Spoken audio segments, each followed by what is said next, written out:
Selamat datang ke Bali. Hari ini kita akan melakukan pembahasan mendalam lagi ya. Iya, kita bedah buku lagi nih. Betul. Kali ini dari David Rosen, 99 Negotiating Strategies. Sumbernya dari para negosiator Wall Street loh.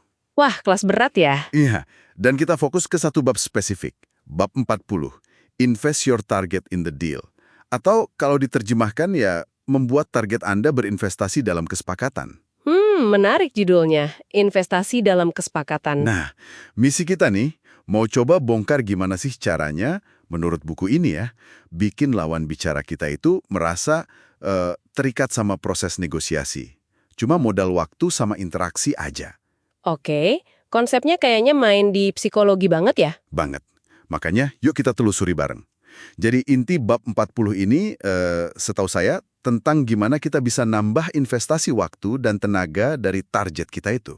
Maksudnya investasi di sini? Ya, waktu yang udah mereka luangkan, usaha yang udah mereka keluarin buat negosiasi ini, katanya semakin banyak, semakin mereka enggan mundur gitu aja.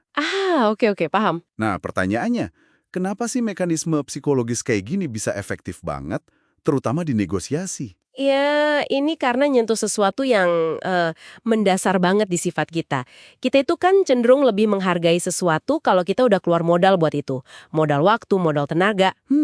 Bener juga. Semakin lama orang terlibat di proses negosiasi, semakin kerasa biaya hangusnya, atau sunk cost istilahnya. Oh, sunk cost ya, pernah dengar istilah itu. Iya, jadi ada rasa, wah udah sejauh ini, masa mau berhenti sekarang?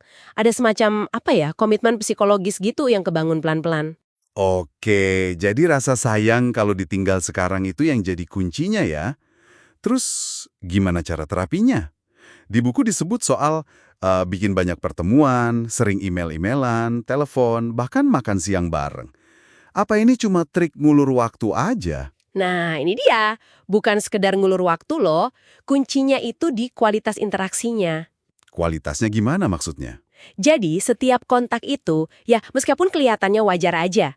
Misalnya bahas detail teknis, klarifikasi, bangun hubungan, itu dirancang secara strategis buat narik target lebih dalam lagi ke prosesnya. Jadi, bukan bikin mereka nunggu tanpa arti, tapi bikin mereka merasa aktif terlibat. Misalnya, minta masukan mereka soal detail kecil, atau minta mereka nyiapin data pendukung. Nah, setiap langkah kecil kayak gitu, nambah investasi mereka kan? Oh, jadi tiap interaksi itu kayak nambahin satu koin lagi ke mesin komitmen mereka ya?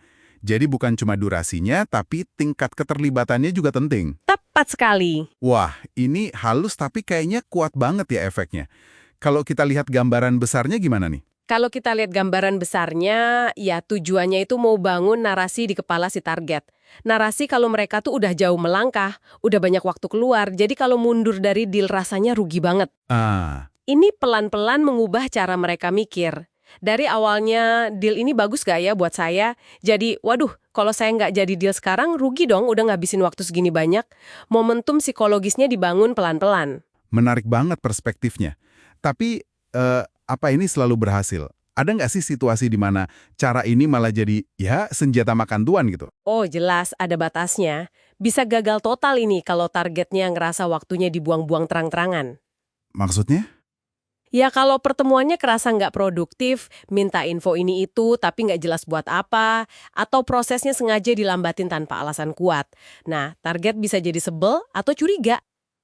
Oke. Bukannya merasa terinvestasi, mereka malah ngerasa nggak dihargai atau dimanipulasi. Itu bisa ngerusak kepercayaan, bahaya buat negosiasinya. Jadi kuncinya, tiap interaksi harus tetap terasa ada tujuannya yang jelas dan ngasih persepsi kemajuan. Jadi persepsi adanya kemajuan itu penting banget ya, walaupun mungkin kemajuan realnya belum seberapa.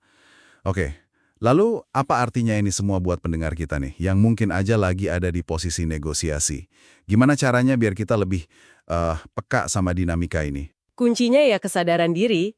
Kalau Anda lagi negosiasi terus rasanya kok lama banget ya, coba perhatikan polanya. Pola interaksinya gitu. Iya, interaksi yang panjang ini beneran ada hasilnya nggak?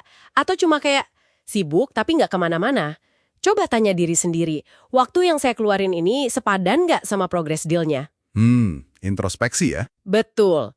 Kalau Anda curiga taktik ini lagi dipakai ke Anda, ya salah satu cara responnya bisa coba arahkan lagi fokusnya ke efisiensi.